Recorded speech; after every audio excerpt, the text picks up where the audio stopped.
Я пошла на правоохранительную деятельность, потому что у меня работают родственники в органах внутренних дел, и с раннего детства я видела их работу, и с тех пор это моя мечта.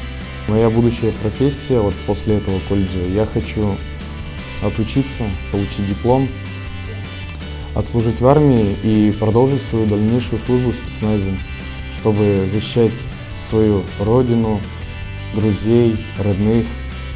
У меня возникла эта мысль с самого детства, потому что мой отец прошел войну в Афганистане и в дальнейшем служил в спецназе. И я хочу идти по его стопам.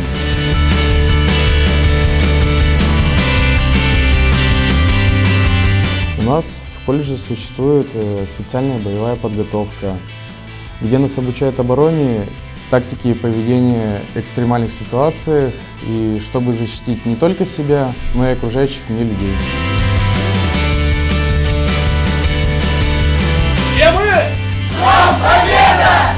Правоохранительная деятельность для меня – это защита окружающих, это помощь в чрезвычайных ситуациях, это охрана общественного порядка, ну и рост себя как личности, как человека, как правильного человека.